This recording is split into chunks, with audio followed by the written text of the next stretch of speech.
All right, Rabbi, a good morning, a good tevach, a good yar. This is Baruch Hashem Schos.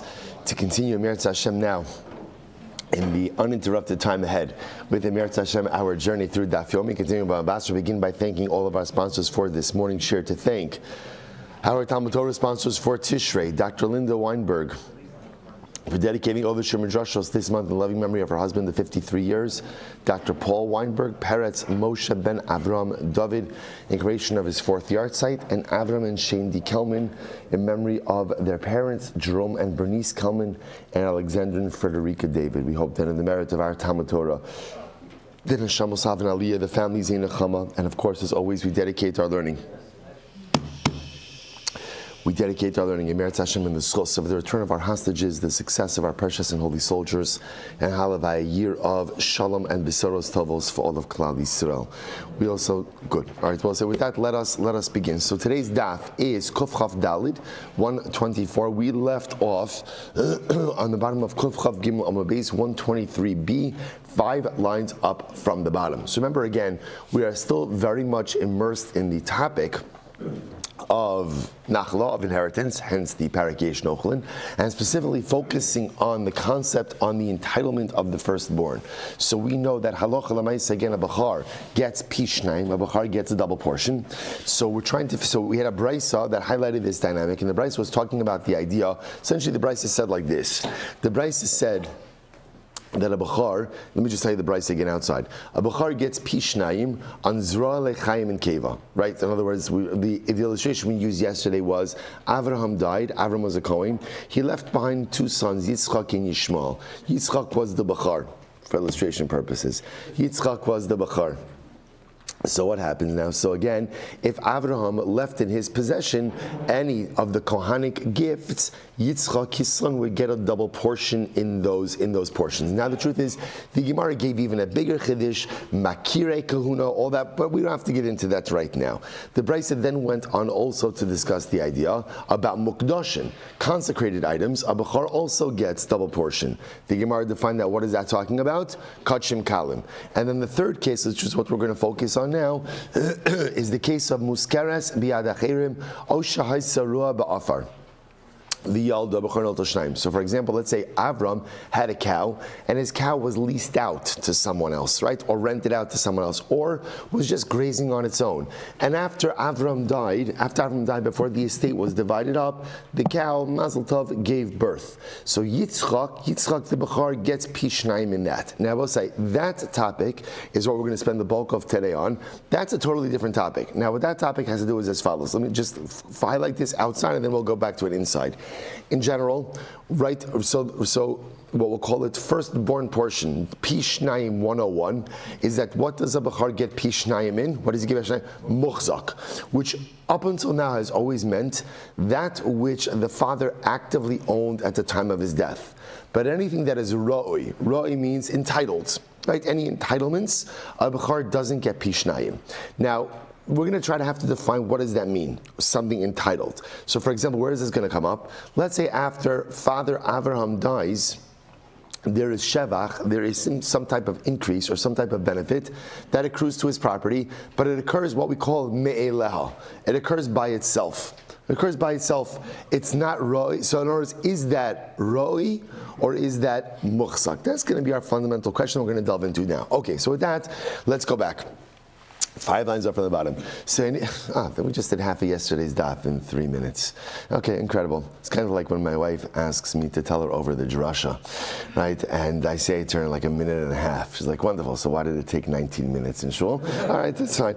And so the Gemara says as follows. So whatever. Hiniach lahen avian. So para muchrachas umuskeres biad achirim. O shahaisa roa ba'afar. V'yalda b'charnot al pishnayim. So what's this now? Last case in the Brisa. So now what happens over here? Father Avram died and he left behind a cow. The cow was leased out to others or rented out to others, or for that matter, again, it was just grazing on its own in the pasture. on the pasture. Now, what happened? The Yolda. So the timeline of events here is very important, right? What's timeline of events? Time of events was Avraham died. At the time that Avraham died, what was the status of the cow? What was the status? Right? Either rented, leased, right? Or just grazing on its own, but pregnant. The cow gives birth after Avraham died, but before the estate was divided up. So now what's the shaila? So now, Kenai Nahara, there's a cow and there's a calf, there's a baby. So the shaila, so now what the Brisa says is, when Yitzchak takes his portion as Bechar Pishnayim, he gets Pishnayim in that calf as well. So the Gemara says, Bechar notal Pishnayim. So the Gemara says, okay, Hashta, Muchrachas umuskeres delav bershusa demara didao kaima. Amrit Shakal Roa Shakal. So we'll say, now the Gemara says like this. If you notice, there's two cases here.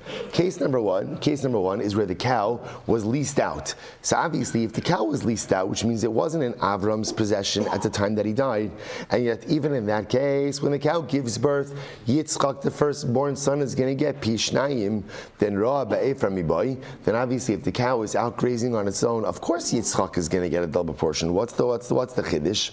Hakamash Balon. So what do you see from here? What is the Brisa teaching us? That a cow that is rented out or leased out is similar to one that is grazing in the pasture. So here it is.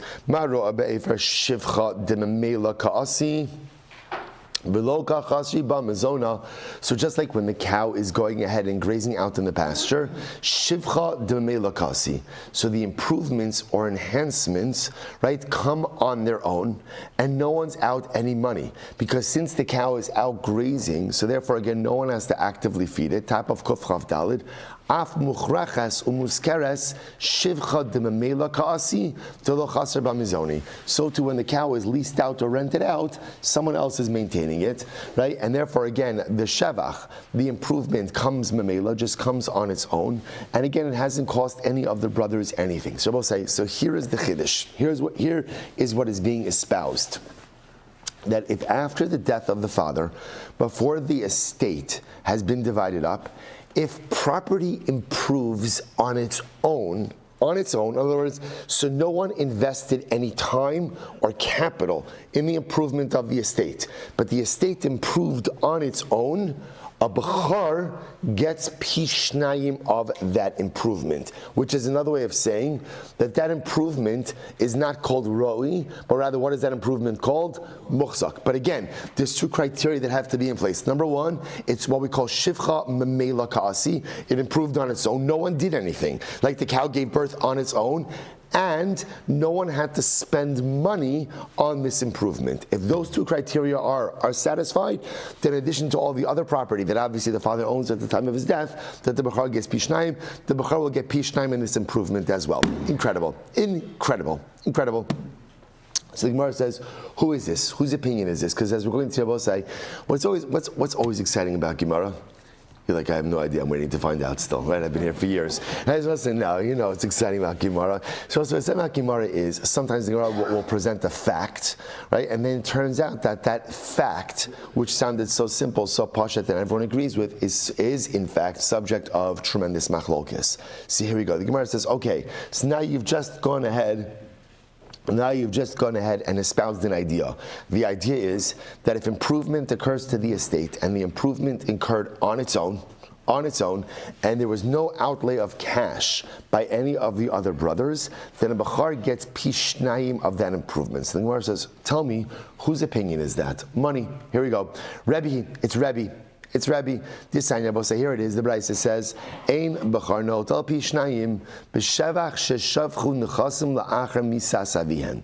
The Rabbanon say that a Bechar does not get Pishnayim in any estate appreciation that occurs after the death of the father. Take a look at the Rashbam for just a moment. The Rashbam is in short lines, the intermediate, there's like wide lines on top, wide lines on the bottom, short lines in the middle. Right in the middle of those short lines, across from the Gilyon Ashas. B'shevach sheshavchu memela. Aval kishbilchu yarshin hakol modim de'enu notal Pishnayim. So let's listen to this. This is the position of the Rabbanon. Essentially what the Rabbanon say is as follows.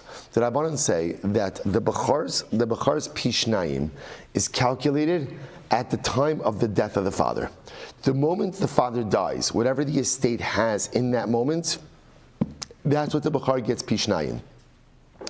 Any changes that occur afterwards, whether those changes occur by themselves or whether those changes occur because someone else did something, the Bechar does not get Pishnayim in that. So that's the Lashon over here. Ein Bechar notel Pishnayim b'shevach sheshavchu nechasim la'achar misas avian. A Bechar does not get a double portion in any estate appreciation that occurs after the death of the father. Rabbi says, Omer Ani, I say, Bechar notel Pishnayim b'shevach sheshavchu nechasim la'achar misas avian. So Rabbi says, I disagree. And I think a Bechar can get Pishnayim even in a state appreciation which occurred after the death of the father. However, Aval lo b'shevach shehishpichu yisumim la'achar misas avian. But for example, but Rabbi says, even I agree that halacha l'maisa, if the brothers improved the estate after the death of the father, then the Bechar does not get Pishnayim in that. In other words, which is another way of saying, Rebbe holds, I hold that the Bechar gets Pishnayim in estate appreciation when, if the estate appreciated, number one, on its own, and number two, there was no outlay of cash by the brothers. So I'll give you like a simple example. Let's say Father Avram dies, right? And Yitzchak and Yishmael, the sons, Yitzchak gives the Bechar. Yishmael goes ahead and builds a, I don't know, or puts on an addition to the house, right? And then they end up selling the house. So remember again, so in that case, it's clear Yishmael improved the property himself. So Yitzchak is not going to get Pishnayim in the proceeds from that improvement. That doesn't make any sense. But Lamaisa, if the value of the real estate went up, or some other type of appreciation occurred for which neither brother did anything, Rebbe will say that's what we call Shevach dimamela ka'asi, improvement that came on its own. Rebbe holds that Allah L'maisa Yitzchak will share in that. So we'll say, so I just want to point out, this is the raging dispute. The Rabbanon say that a Bechar does not share in any, does not get Pishnayim in any estate appreciation that occurs after the death of the father. Rebbe holds he does, as long as the improvement came on its own. Next, Yarshu Shtarchov, listen to this. What happens if when Avraham died, Father Avraham died, Avram had lent money to Ruvain. So now again, there's $1 million loan that's coming due, that is due to Avraham. So what's the halach? So now obviously Avram dies, Yitzchak and Yishmael, right, stand to inherit. So what's the halacha? Yarshu Shtarchov, Bechar notel Pishnayim. So ultimately again, the Bechar gets Pishnayim, right? So the Bechar gets a double portion. Yotza Alein Shtarchov, this is the opposite case. What happens if Avram died and Avraham owed money, right? So case number one is where Avram died and Avraham was owed money, right? He was the lender. So now halacha l'maisa, the Bechar will get Pishnayim of the proceeds of the loan. What happens if Avram died and Avram owes money? Right? So the Gemara says Yatsa Alein Shtarchov. So Bechar no same Pishnayim. So this is an interesting halacha, very interesting halacha.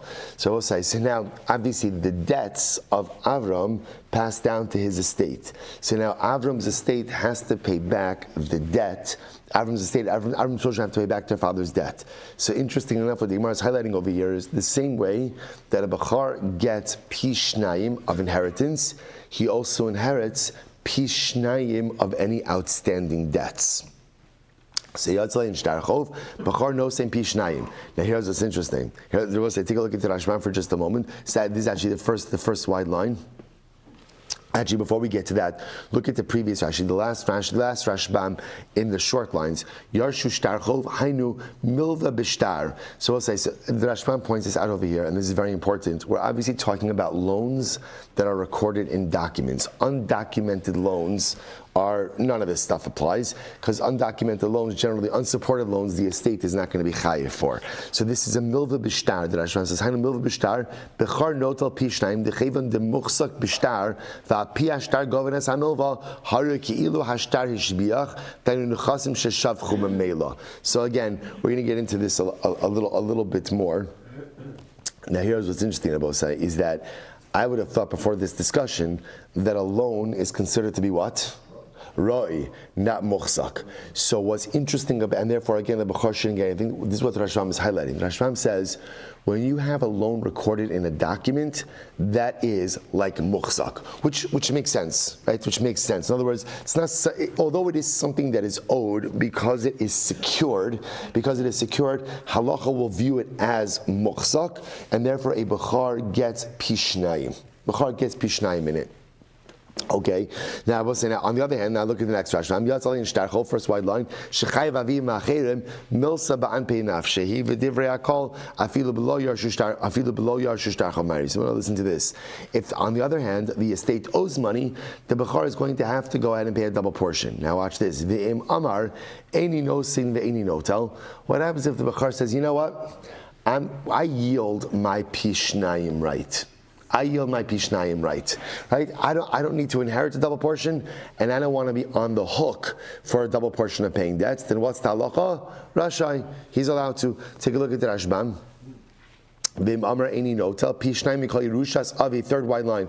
Shahareni Mochel Chelek Bechora Ve'etel Chelek Kipashut Ulefichach Lo Shalin Milva Pishnayim Ela Kineged Ma'asheni Notel Rashoy. So we'll say this is very interesting. Saloch L'Mais, again, remember when the Bechar gives up his Pishnayim, he's not giving up Yerusha, right? He'll still inherit like a regular brother. What he's doing is he's giving up his double portion. He's not giving up his double portion. So interestingly enough, because this is a benefit, therefore he has the right to yield the benefit. Now again, that goes both ways. So the same way he won't inherit the double portion, he also won't be achroi, responsible for a double portion of repayment as well. See more about that. So he has the ability to yield that right. Good. So let's analyze this. So the point over here is, going back to our primary discussion, we have a fundamental machlokes between the Rabbanon and Rebbe, namely about what happens if Avraham dies and the estate appreciates on its own, right? The simplest example of this is the one we had in the Brisa. Reuven died, he left behind a pregnant cow, right? And the cow gives birth Avram dies, and he left behind the pregnant cow, and now the cow gives birth after Avraham died. So the shaila is, does Yitzchak, his bechar, get the double portion in that calf or not? That is what we call shevach or shivcha d'mamela kasi, appreciation that came on its own. Rebbe says, yes. Bechar gets a double portion of that. The Rabbanan say, absolutely not. So now let's go deeper. My time out, Rabbanan. So we'll say, let's try to understand the logic behind each of these particular opinions. So my time Rabbanan, what's the Rabbanan's logic? The pasuk says, lo seis lo pishnayim. So the pasuk says you give the bechar a pishnayim. Lo seis lo matana karye rachmana. So the Torah refers to double portion of a bechar as a matana. Ma matana ademati liyade. So we'll say, so just like again, right? The halacha is, in order for you to give a gift, what has to happen? As the giver, in order to give the gift, what has to happen? You have to own it. Right? This works by everyone except the government. Right? Government has the ability to just give stuff out, right? But otherwise, the way it works in real life is that halacha l'maisa, in order for you to give something, you have to first have possession of it. Right? So l'maisa, so the Gemara says like this: Ma matana ad matya liyadeh, just like a matana only applies if the nosein, if the giver has possession of it. Af chelik bechora adimat yeliyade. So too again, in order for a father to convey pishnayim to his son the bechar, the father has to have possession of it. So therefore, the Rabbanan say again. So we'll say it's a simple svara. A simple svara that halacha l'maisa pishnayim is called a matana.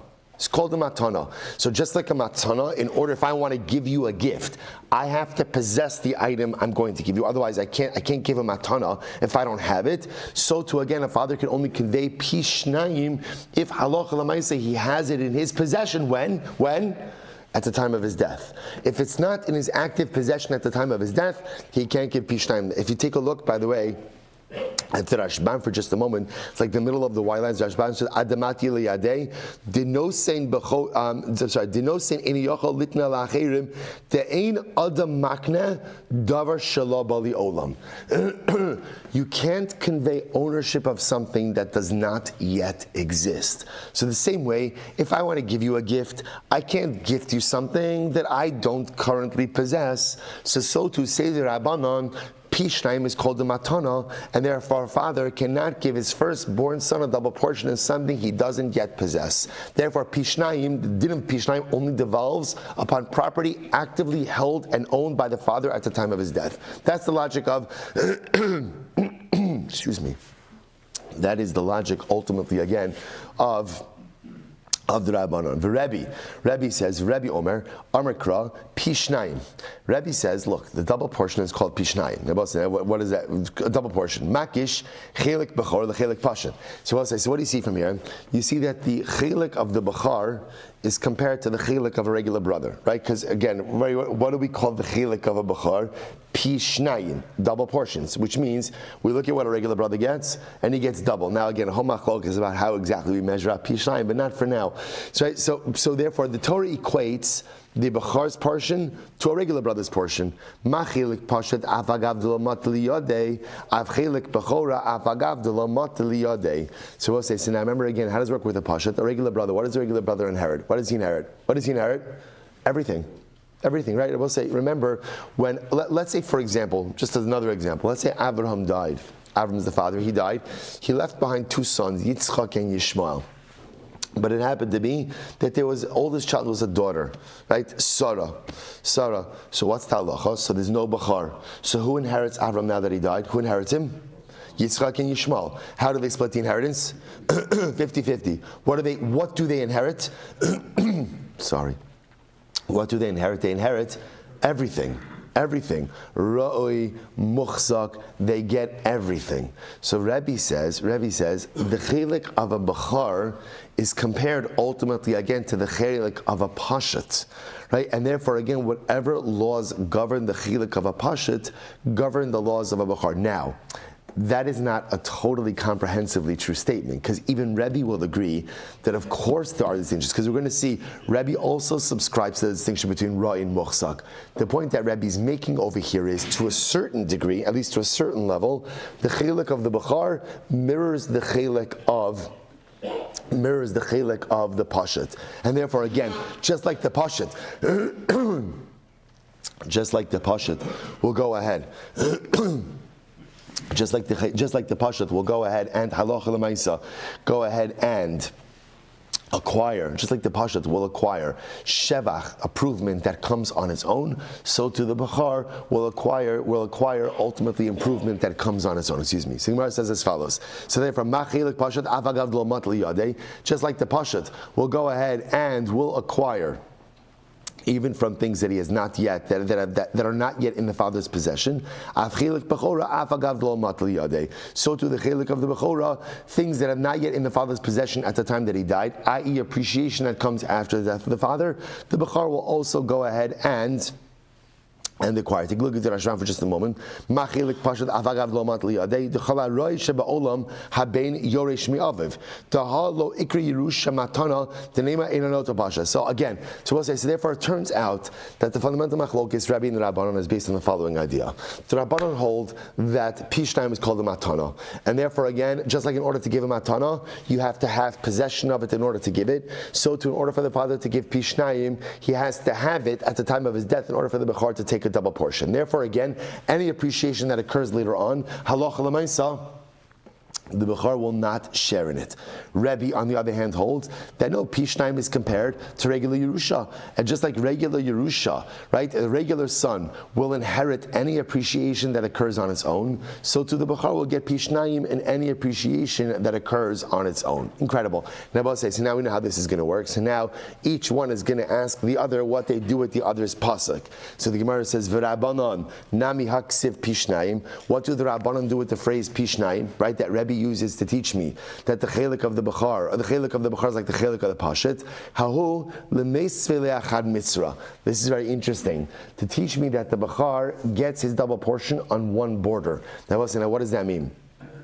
when the Bechar gets his double portion, so you might say, he doesn't have a choice where he gets it. So therefore, if the brothers say, you know what, okay, Bechar, we'll give you one portion on the south side and one portion on the north side. So halacha l'maisa, the Gemara says, no. What it teaches us is that halacha l'maisa. Actually, thank you so much. Thank you. Baruch atah Adonai Eloheinu melech haolam shehakol yeh b'dvaro. So the Gemara says as follows. So the Gemara says, what according to the Rabbanon? Well, thank you. What do they go ahead and use the pasuk for? So that teaches us, Pishnayim teaches us that the Bechar's two portions resemble each other. Meaning what? That he gets contiguous property. That when he gets a pish, which again intuitively makes sense, but you still need to be told this. And it's not just that he gets two portions, but rather he gets two portions that are contiguous. Okay? Rebbe Nami Haksiv Loseslo. So what does Rebbe do? Remember again, the Rabbanan use Loseslo to teach us that Yerusha is a matana. What does Rebbe use Loseslo to teach us?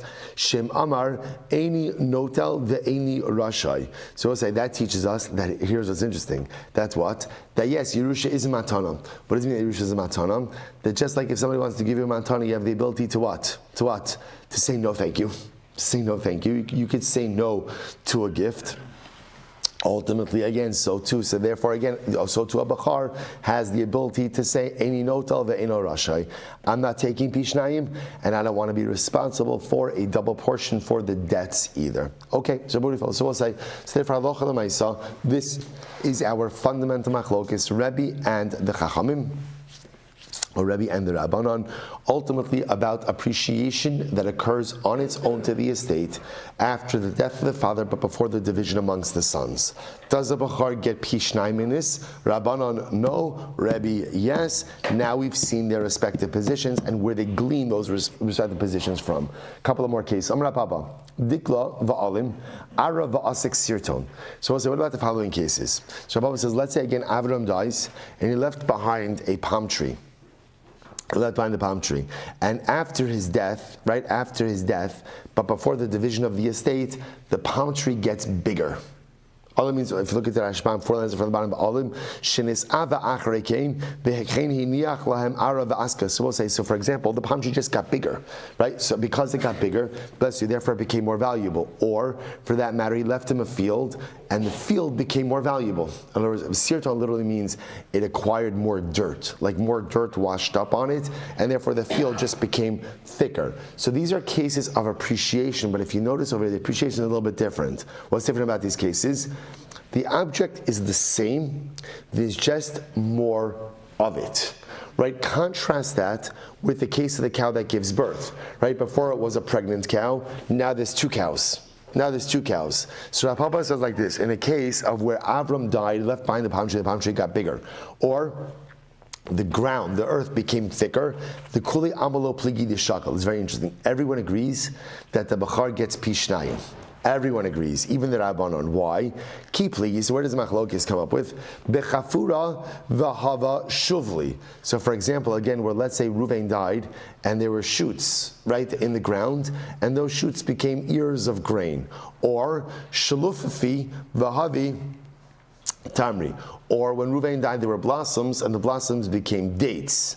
So we'll say, Demar savar shivcha demamela, umar savar ishtani. Rebbe would hold that Allah Lamaisa, this is called appreciation that comes on its own, and therefore, again, Allah Lamaisa, the Bechar should get pishnayim, and the Rabbanan will say, no, it's fundamentally changed. So both say, so I just want to point out what's happened over here.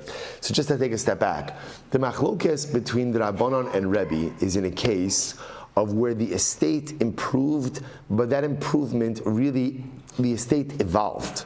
The estate changed, right? So that's why the easiest example of this is Ruvain died leaving behind a pregnant cow, and now Kanai Nahara Mazel Tov, the cow gave birth. So now there's a fundamental change. So Rebbe will say that's called improvement that comes on its own, and Halacha L'maaseh again, the Bechar gets pishnayim in that. The Rabbanan will say absolutely not, absolutely not. The Bechar gets pishnayim in the estate as it was left by the father at the time of his death. What Rav Papa is just pointing out over here is everyone would agree that in the case of the palm tree that gets bigger, that the Bechar shares in the appreciation by the time they get to divide up the estate. Why?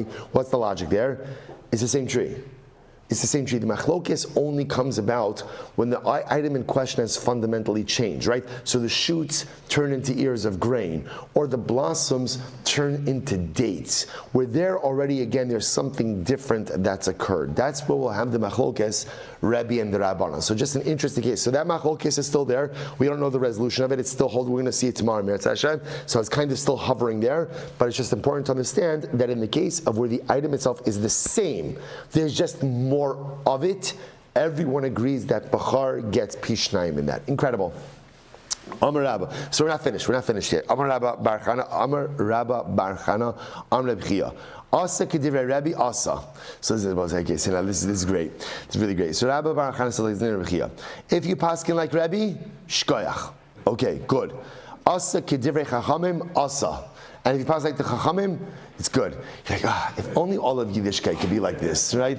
Be much, much easier. I mean, some people do live like this, right? But Lamaisa, right? So I'll say, so again, if you pass like Rebbe, good. If you pass like the Chacham, good. Why? What's the logic over here? Mesapkele. So okay, so Mesapkele. So I'll say, so obviously, Rabba in the name of Rabbi Chia is not sure how we paskin. Now here's what's interesting. What's at the root of this doubt? He's not sure. Mesapkele I halacha kerebi mechavero velo mechaverov, o halacha kerebi mechavero va'afilu mechaverav. So I will say this is fascinating. The Rashban points out over here that there is a Gemara in Maseches Eruvin, and the Gemara essentially says that the halacha follows Rebbe. Now there's two different gersals of that Gemara. One opinion says it's halacha kerebi mechavero, which means whenever somebody is disputing Rebbe, the halacha always follows Rebbe. But when there is a majority opinion disputing Rebbe, the halacha follows the majority opinion. So we'll say, so that's over here. So do we say halacha kerebi mechavero, right? When Rebbe is disputing one other person, or do we also say halacha kerebi mechaverav? Even when he's disputing friends. I want to say, by the way, it's such a beautiful lashon over here, right? That when Rebbe disputes, when Rebbe disputes someone, it's always chavero or chavera, right? I want to say, how do you know the distinction between a machlokes l'shem shamayim and a machlokes shelo l'shem shamayim when it comes to disputes with other Jews? How do you know if it's a true machlokes for the sake of heaven or not?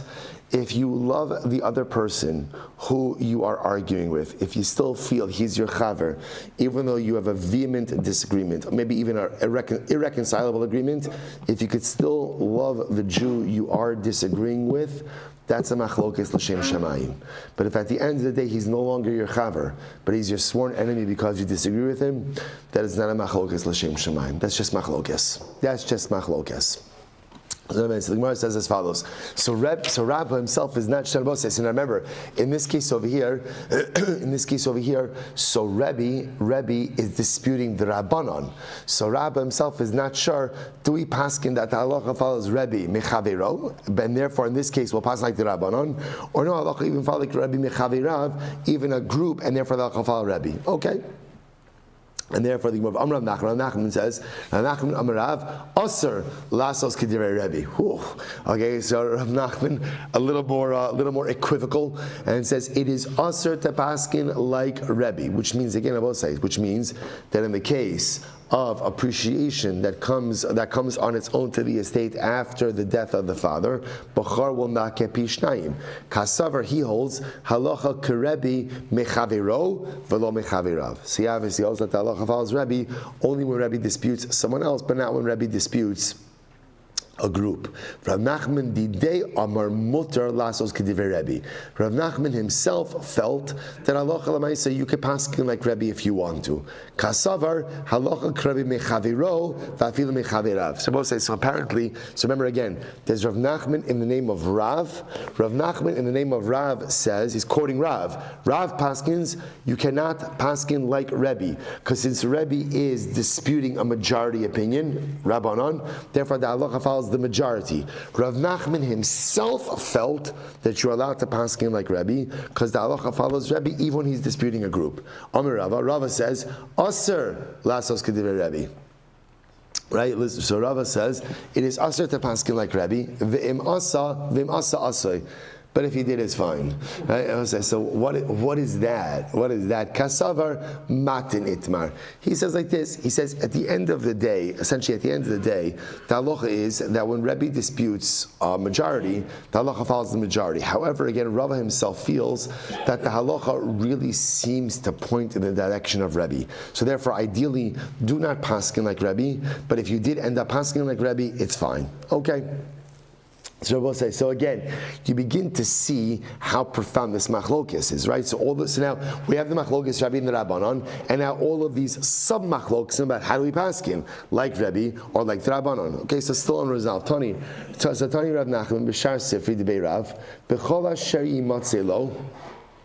So we'll say, so the pasuk says, remember again by Pishnayim, that the Bechar goes ahead and gets a double portion, Bechol Asher Yimatzeh Lo, which literally means in anything that is found to be with the father. That is found to be with the father. So what does this mean? Prat l'shevach sheshpichu yarshin la'achar misasavian. This comes to exclude any improvements that the inheritors themselves make. So I'll say, so again, I want to point out over here, everyone is going to agree with this statement, right? Our machlokes Rabbi and the Rabbanon is in which case, where there is appreciation that occurs on its own. Everyone is agreeing that if after the death of the father, the sons, all of them, some of them, invest money to improve the estate, that the Bechar does not share in that appreciation. That everyone agrees with. That's what it means. Bechol Hasheyi Matzelo. What does the Bechar get? What does he get a double portion in? Anything that is found in the possession of the father at the time of his death. What does this come to exclude? Any improvements made by the Yarshim after the death of the father, halacha l'maisa, are not included in the Pishnayim. Aval shevach sheshavchu nechasim la'achar misasavi and shakol. But however, again, if there is any de facto appreciation, right, just some appreciation that occurs just by itself, then the Bechar will go ahead and share in that. Money. Whose opinion is that? Rebbe. That's Rebbe. Tani Rabbi Rachama. So Rabbi Rachama taught b'shar sifrei dibei Rav b'chol asher yimatzeh lo. The pasuk says that the Bechar gets pishnayim in anything that is found in the possession of the father at the time of his death. Prat l'shevach sheshavchu nechasim la'achar misas avihan. That refers to any that excludes any appreciation that occurs to the estate after the death of the father. V'chol shekain shevach sheshbichu yarshan li'achar misas avihan. And all the more so.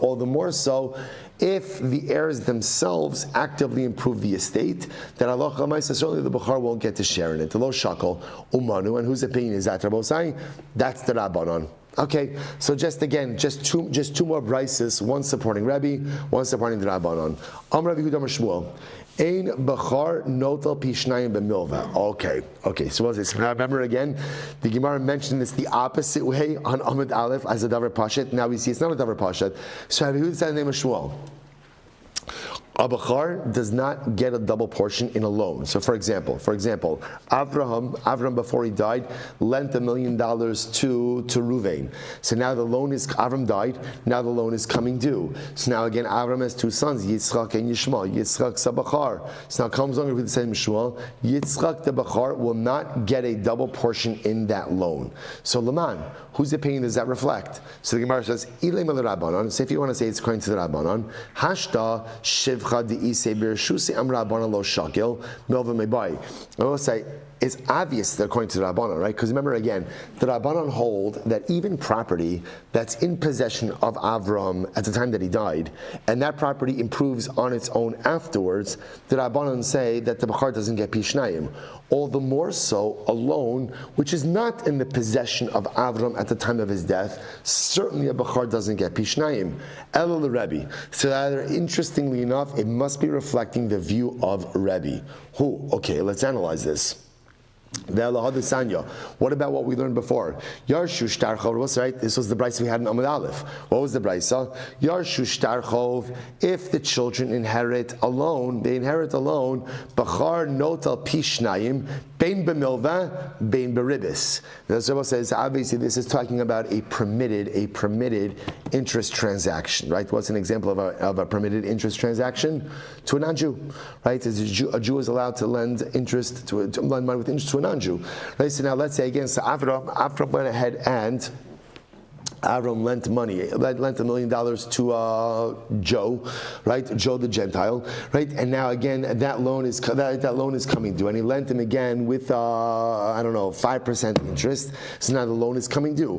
When the loan comes due, ultimately again, so the Brisa says that the Bachar, right? The Bachar nota pishnai bein b'milva bein b'ribis. He gets pishnai both in the principal and interest. So who's that? So money, lo Rebbe v'lo Rabbanon.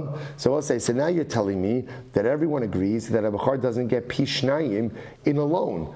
But now we have a brisa that says that a Bachar does get Pishnayim in a loan. So is he reflecting it? To which the Gemara says, no, the Olam Rabbanon. Wow. So I'll say, in fact, it is the position of the Rabbanon.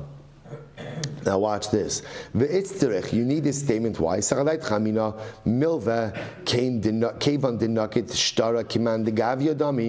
say, interesting, like this. In fact, it is the opinion of the Rabbanon that a Bachar does not get Pishnayim in a loan. Rebbe will hold that a Bachar does get Pishnayim in a loan. So we'll say, so again, why do I need a brisa to teach me that according to the Rabbanon, a Bachar doesn't get Pishnayim in a loan? There's a good reason. Because we'll say, why? It's what we said about Amud Aleph.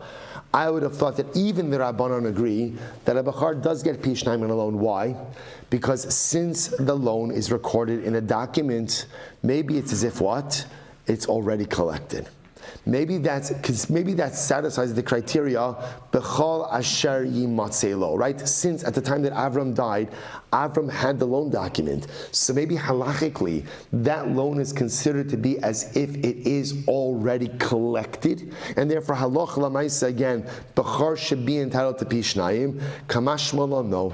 Kamashmalon that halach lamaisa, no. Again, we'll say kamashmalon according to the Rabbanon. According to the Rabbanon, even though there's a loan document, it's not considered to be collected. Therefore, again, that's appreciation or anything that comes after the death of the father. And according to the Rabbanon, Bachar does not get Pishnayim in that. So I just want to point out over here, so just to keep track of all this stuff, right? So we have our general machlokes between the Rabbanon and Rebbe about halacha l'maisa. So does a Bachar get Pishnayim in appreciation that occurs after the death of the father? The Rabbanon, no. Rebbe, yes. Rabbanon, no, because it's a Rebbe, yes, because the chelik of the Bechar is like the chelik of the Pashit. Now there's many different appendages to this. What about loans? I'll say, this is very halach stuff, right? Does a Bechar get Pishnayim in a loan that comes due after the death of Ruvain? So again, Rabbanon, no. Rebbe, yes. And you have to go, I already say Rabbanon, no, because even though, again, the loan is secured by a document, I would have thought it's already collected. Like it's collected, Kamash loan, it's not. Okay? Shalach, there was one more piece, and we'll start for today. Shalchu mitam. They sent from there. Bachar notal pishnayim b'milva v'halo b'ribis. Another brisa. All right, let's listen to this. So fascinating. Another statement. They sent from there that a bachar gets pishnayim in the loan, but not in the ribis, not in the interest. So the Gemara says, who is that? Leman. So we'll say it can't be according to the Rabbanon. Why? Hashda shivcha di'isei birshusei. Amri Rabbanon delo shakil milva miboy. Say according to the Rabbanon. Remember again, the Rabbanon, the Bechar is not even getting to share an appreciation that occurs the property that is already held by the estate, right? So in other words, remember again, according to the Rabbanon, like I said, let's just use the first example. Ruvain died; he left behind the pregnant cow. The cow's there. The cow gives birth. The Rabbanon say the Bechar doesn't share in that calf. He doesn't get Pishnayim in the calf. So that's already property held by the estate at the time that the father dies. It goes without saying that Bechar is not getting any Pishnayim in any loans that are coming due afterwards. Ella l'Rebbe. Rather, it has to be Rebbe. But one second. But according to Rebbe, why would the Bechar not share in the ribis, in the interest? El Rebbe or the Rebbe ribis low. According to Rebbe, the Bechar doesn't get to share in the ribis. So Gemara says, "V'hatanya," but we learned Rabbi Omer, Bechar nota pishnayim, bein b'milva, bein b'ribis. But Rabbi Jose says, fascinating, right? But the Brisa says Rabbi holds that a Bechar gets pishnayim both in principle and in interest. So the Gemara says, the Olam Rabbananu. Rather, it must be that it's the Rabbanon, umilva kiman de gavya damya. Wow. So we'll say, okay, your head is spinning already from all this, right? So we'll say, so apparently the Brisa says, no. The Brisa says the Rabbanon. And according to this approach in the Brisa, the Rabbanon hold a Bechar does get pishnayim in a loan, right? Why does he get pishnayim in a loan? Because since it's secured by a document, it's as if it has already been collected. It's as if it's already been collected, right? But I will say, but halacha l'maisa, interestingly enough, he won't. So according to this approach, right? According to the Rabbanan, a Bechar gets pishnayim in the principle. Why? Because again, it's secured by a document, and because it's secured by a document, it's as if it's already owned, but it doesn't get pishnayim in the ribis. Now, why doesn't it get pishnayim in the ribis? If you take a quick look at the Rashbam says "V'alo b'ribis," it's in the short lines, right before 5 lines before it gets wide. Afa pisha kasem b'shtar umilva kiman de gavi adami horav v'nakit shtar aval ribis avagav v'nakit shtar ukvar over azman mishemes aviv lo de'ein lecha roi kazeh davar haya shalomi olam. So we'll say, here's what's interesting, and this is so fascinating. According to this approach, okay, get ready for this. Hold on, just give me literally 2 more minutes, and then you have the rest of your Sunday on your own. Right, so listen to this, right? So the Rabbanan say like this. A loan principle is considered to be owned by the estate. Why? Because Lamaisa, it is secured by a document. Not only that, the principal money was owned by Avram before he died. Right? Remember again, Avram went ahead and lent Joe the Gentile $1 million. Right? So Avram had $1 million, and he lent it to someone. So therefore, again, interesting now, again, that loan is secured by a document. So even the Rabbanan will agree that is as if it's owned by the estate at the time that Avram dies. Ribis, on the other hand, right, the interest, that's roi. That's total roi, right? That money was never owned by Avraham, right? It is something that is owed to the estate. So number one, because it's roi, and therefore it was never in the possession of Avram to begin with, the Rabbanan will say a Bechar doesn't get pishnayim in that. Isn't that fascinating? So therefore, again, both sides. So now a machlokes in the machlokes about the machlokes, right? Because again, we have our overarching machlokes Rabbi the Rabbanan about what does a Bechar, what does he get pishnayim in? Now, if we kind of bring it down in the world of loans, does a Bechar get pishnayim in a loan that comes due after the death of his father? So now we have a machlokes in the machlokes. Rebbe, the good news is, Rebbe says yes. The Rabbanon, it's a machlokes. First opinion that the Rabbanon is no. Second opinion about the Rabbanon is that halacha l'maisa what? That halacha l'maisa again, the Bechar will get pishnayim in the principle, but will not get pishnayim in the interest. So I'll say. So I'll just mention something interesting about this. You know, all of this is about what does a Bechar get, right? So again, everyone agrees that a Bechar gets pishnayim in everything that the father owned at the time of his death. The shaila is, does a Bechar have the ability to acquire things that are not yet in the active possession of the estate? So just thinking about this, you know, what does the Kadosh Baruch Hu call us? Kadosh Baruch Hu calls Klal Yisrael B'ni Bechori Yisrael. B'ni Bechori Yisrael. So we'll say, so as a Bechar, what are we entitled to? And I will say, perhaps, again, we don't know how we pass in halacha l'maisa, but if at least hashkafa l'maisa, we pass in like Rebbe, which means that a Bechar pretty much shares in any appreciation. That means that what we could accomplish as the Bechar of the Ribono Shel Olam is infinite. What we could acquire for ourselves, what we could acquire for our mishpachas, what we could make of ourselves, there's no limit. Because the estate is unlimited. The estate is not limited to what there is right in front of us now, but the estate continues to appreciate. The state of the Ribono Shel Olam is limitless. And as the Bechar of HaKadosh Baruch Hu, at least hashkafa l'maisa, if we paskin like Rebbe, even mechavirav, that means a Bechar pretty much participates in all appreciation. As the Bechar of the Ribono Shel Olam, that means that kiviyachol, we have access to the entire estate of Abba. And the entire estate of Abba, the entire estate of the Ribono Shel Olam, is without limit. It was without boundaries. And as the Bechar, that means they're both saying, as much as we want to acquire for ourselves, that opportunity is right in front of us. What an incredible Gemara to begin. It's not the new year. We've already been we're a couple of weeks into the new year, but it feels like the new year, right? This is the first week ahead of us without a Yom Tiv. Say, do you know the godless of coming, right? It feels like it's been Yom Tov for the last like 4.5 years, right. But Lamaisa, so now we come to a week where there's no Yom Tov during the week. So we'll say, what do you do? What do you do in a week where there's no Yom Tov in the middle? The answer is very simple. You make every day into a Yom Tov. How do you make every day into a Yom Tov? So the Daf always proactively answers all of our questions. How do you make every day into a Yom Tov? Dip into your inheritance. If somebody were to call you up today and tell you, you know what, you have a distant relative who passed away. I use distance so that there shouldn't be any sorrow with it. You have a distant relative who passed away, right? You'd say like, oh, I'm so sorry. And if somebody were to tell you, but that distant relative was a multi-millionaire, and everything he had belongs to you. Everything he had belongs to you. What would you be doing? I mean, you'd want to contain your excitement a little bit because you don't want to look weird to the person on the other line, right? But lamaisa, you'd be making hatova hametiv. That's the halacha, right? When somebody dies and leaves you an inheritance, you make a dayana emes, and if you inherit, you also make the bracha of hatova hametiv.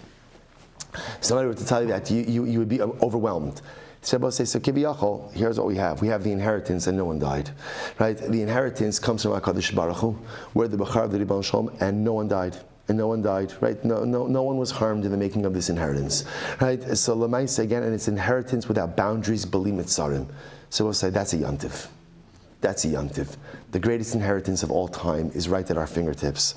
All it requires of us is to dip into it, to take from it, and to utilize it. And when you have an inheritance like that never gets depleted, that is constantly replenished, every single day is a Yom Tov. We'll stop over here for today. We'll continue tomorrow. Shkayach, everyone.